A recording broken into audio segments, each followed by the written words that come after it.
Magandang umaga, narito ng pinakuling ulat panahon mula sa Napapanahon TV.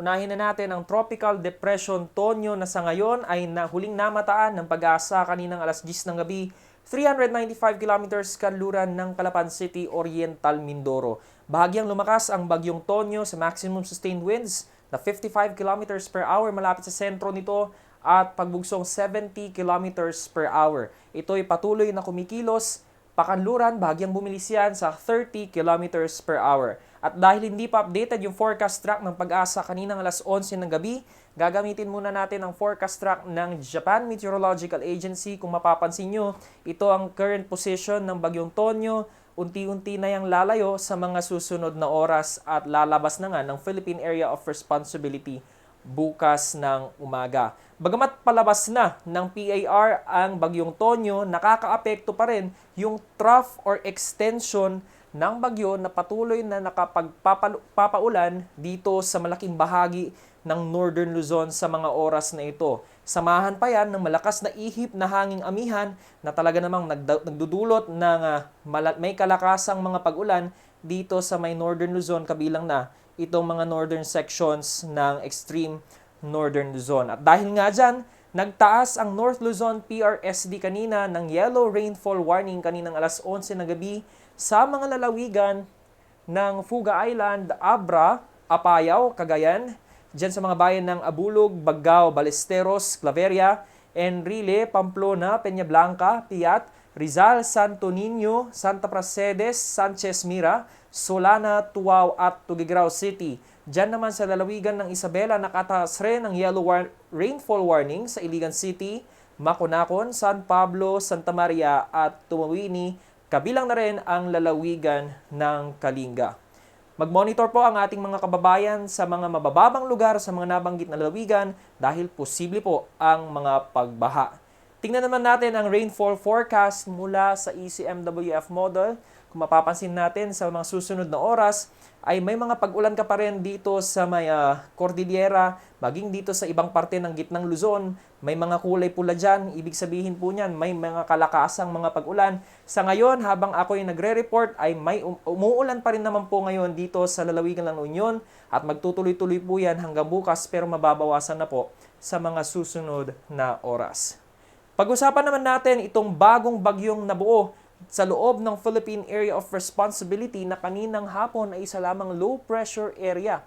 At kaninang alas 8 ng gabi ay nabuo ang Tropical Depression Ulysses, ang kanyang last position as of 10 p.m. dyan sa 800 kilometers silangan ng Hinatuan, Surigao del Sur. Taglay nitong lakas ng hangin umaabot ng 45 kilometers per hour malapit sa gitna at pagbugsong 55 kilometers per hour.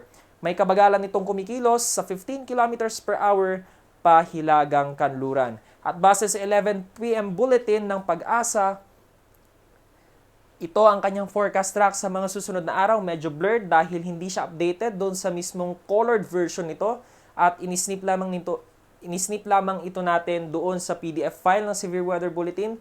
Kung mababasa nyo na mabuti, ito po yung initial position niya bukas ng gabi. Narito na siya sa may bandang silangan ng Eastern Visayas at posible po after tomorrow night magwe-west-northwest siya and then on Tuesday night posible na pong mag-westward yan at posible na nga tumama dito na naman sa may Bicol region. Pwede niyang tamaan itong Catanduanes sa mga susunod na araw bilang isang typhoon. Yan po, titingnan natin na strength niya bilang isang typhoon po. Kung gaano kalakas na typhoon, yan po ay malalaman natin sa mga susunod na araw. Pero base po dito sa forecast track ng Pag-asa, bilang isang typhoon, pwede siyang maglandfall dyan sa Catanduanes. Papasok yan ng Bicol region, posibleng tumawid dito sa Southern Luzon. At hagip din ng cone of uncertainty itong NCR. Kaya kailangan po nating bantayan ang bagyong ito dahil posibleng yung mga dinaanan na naman ng bagyong Rolly yung kanyang tatahakin. Manatiling nakatutok sa mga official weather forecasts ng Pag-asa sa mga susunod na oras.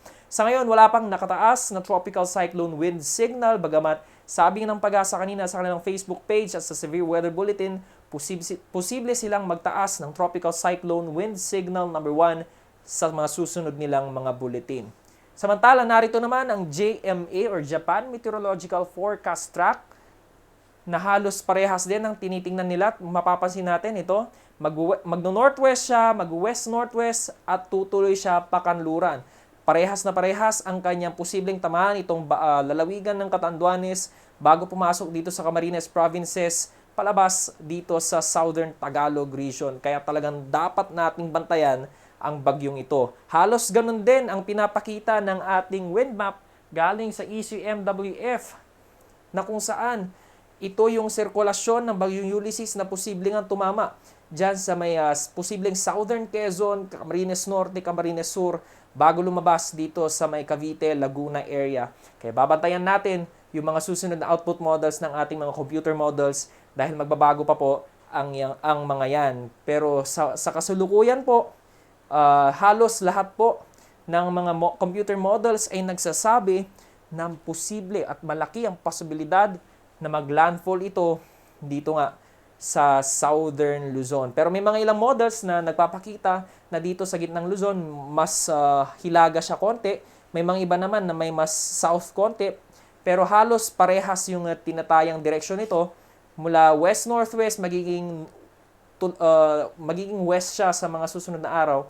Pero ito yung mga model tracks lamang, hindi po ito official na forecast. At hihintayin natin yung mga official forecast tracks ng mga official weather agencies dahil mas maganda po yung pagkakaplot ng mga forecast track na mga yon. Itong mga computer models ay gawa lamang po ng mga computer at initialize lamang yan ng mga computer models para sa kasalukuyang oras nung kailan nila niran yung kanilang mga program. Yan muna ang latest mula sa Napapanahon TV. Please subscribe, like, and share this video. Mag-subscribe po kayo dito sa ating YouTube channel.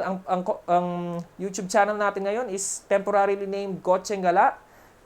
Follow me in Facebook, Kotseng Gala din yung Facebook page. Pero sa mga susunod na araw, titignan natin kung magbabago na nga ba tayo ng ating YouTube channel name at yung ating Facebook page name.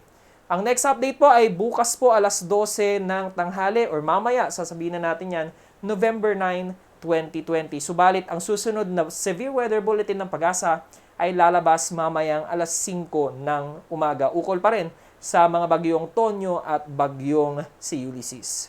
Yan po muna ang latest mula sa Napapanahon TV. Laging tatandaan ng lagay ng panahon ay isyung napapanahon.